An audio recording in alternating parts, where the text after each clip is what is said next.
Praise the Lord. सभी को जय मसीह की। दोस्तों, आज का बाइबल वचन हम सीखने जा रहे हैं पौलुस के जीवन की जबरदस्त 3 बातें। संत पौलुस कैसे अपने जीवन के अंत तक प्रभु की सेवा के लिए बहुत ही उत्साहित थे। मैं विश्वास करता हूँ आज का पवित्र बाइबल वचन संदेश आपके लिए आशीष का कारण होगा। आज हम इन 3 बातों के विषय में सीखेंगे जो पौलुस के जीवन में थी। इन 3 प्रस्ताव को गहराई से सीखेंगे। आज बहुत से लोग कुछ वर्षों की सेवकाई से ही थक जाते हैं, लेकिन पौलुस कैसे इतनी बड़ी सेवा कर सका और उत्साहित था। पौलुस के लिए सुसमाचार का प्रचार वैकल्पिक नहीं था, अनिवार्य था। वह कहता है, मैं जीवित हूँ तो केवल सुसमाचार के लिए ही जीवित हूँ। पहली बात, मैं कर्जदार हूँ। पहली बात, पौलुस कहते हैं मैं कर्जदार हूँ। वह रोम के लिए कर्जदार नहीं थे। हालांकि रोम के लोगों ने बहुत अच्छी सड़क बनाई थी, जिससे लोग यातायात के साधन सरल हो गए थे और उनकी कानून व्यवस्था बहुत अच्छी थी। क्या पौलुस ने किसी से कुछ पैसे लेकर या उधार लेकर वापस नहीं दे पाया था? इसलिए कह रहा है कि मैं कर्जदार हूँ। नहीं, बल्कि पौलुस के जीवन में परमेश्वर प्रभु यीशु ने कुछ दिया था, और वो था तेजोमय सुसमाचार, जो उसे सारी दुनिया में पहुंचाना था। प्रभु यीशु ने कहा था, यह सुसमाचार सभी अन्य जातियों के पास पहुंचाओ। उसके लिए पौलुस कर्जदार थे, किसी के पैसे के कर्जदार नहीं, बल्कि लोगों तक सुसमाचार सुनाने के लिए कर्जदार। जब तक सुसमाचार पूरी दुनिया तक नहीं पहुंच जाता, वे कर्जदार थे।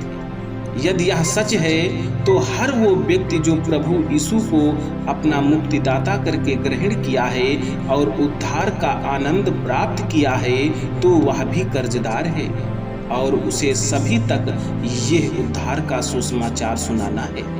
वह किसके लिए कर्जदार थे? यूनानियों के लिए, गैर यूनानियों के लिए, अमीर के लिए, गरीब के लिए, स्त्री के लिए, पुरुष के लिए, सभी के लिए कर्जदार थे। हम भी उन सभी के लिए कर्जदार हैं जो अभी तक सुसमाचार नहीं सुना है। हम चुप नहीं बैठ सकते हैं, हम स्वार्थी नहीं हो सकते हैं। क्या हम कर्जदार रहकर ही अपना जीवन बिताना चाहते हैं? हम कर्जदार होकर ना मरे, बल्कि यह आशीषित तेजोमय उद्धार का सुसमाचार सबको सुनाएं। बात नंबर 2, मैं तैयार हूँ। पौलुस अपनी पत्रियों में अनेक स्थानों में यह शब्द दोहराते थे कि मैं तैयार हूँ। अनेकों बार हमें अवसर मिलने पर हम बहाने बनाते हैं कि हम अभी तैयार नहीं हैं, हम सेवा के लिए तैयार नहीं हैं, हमारी उम्र अभी कम है या उम्र ज़्यादा है, या अभी यह काम है या वो काम है। लेकिन पौलुस कहते हैं मैं तैयार हूँ। पौलुस को जब प्रभु यीशु ने तरसुस के रास्ते में दर्शन दिया, तब पौलुस ने कहा था, प्रभु आप कौन हैं? तब प्रभु यीशु ने दर्शन में कहा, मैं यीशु हूँ जिसे तू सताता है। तब पौलुस ने कहा था, प्रभु आप क्या चाहते हैं कि मैं क्या करूं? वो तैयार था सब कुछ करने के लिए। वो सुसमाचार सुनाने के लिए तैयार था, कष्ट सहने के लिए तैयार था, यात्रा करने के लिए तैयार था, अपने प्राण देने के लिए तैयार भी था। यदि हम कर्जदार हैं तो हमें कर्ज को उतारने के लिए भी तैयार रहना चाहिए। सवाल है, क्या हम तैयार हैं? आज हमारे देश में 2 लाख ज्यादा गांव में सुसमाचार नहीं पहुंचा। वहां कोई संगति नहीं है। हर दिन हमारे देश में लगभग 25,000 से ज्यादा लोग बिना सुसमाचार जाने मर जाते हैं। क्या हम उन्हें कम से कम एक बार सुसमाचार सुनाने के लिए तैयार हैं? एक बड़ा सवाल है।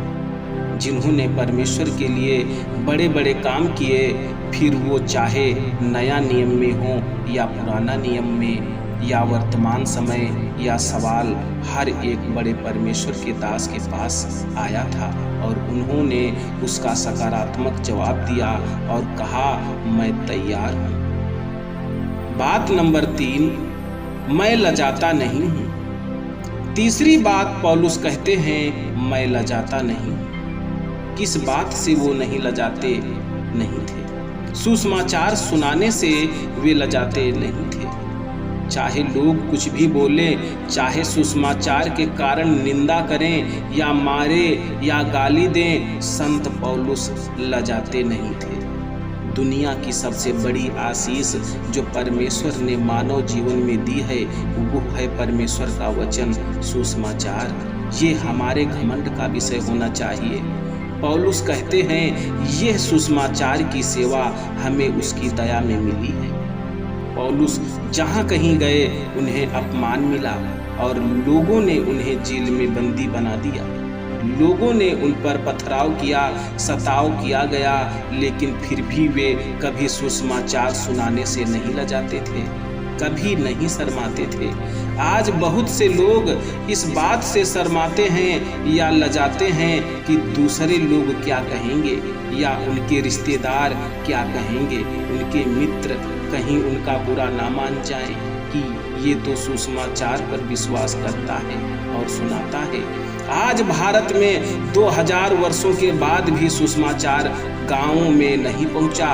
उसका एक कारण ये भी है कि उद्धार पाए हुए लोग सुसमाचार सुनाने से लजाते हैं और प्रभु यीशु की चर्चा करने या अपनी गवाही देने से शर्माते हैं।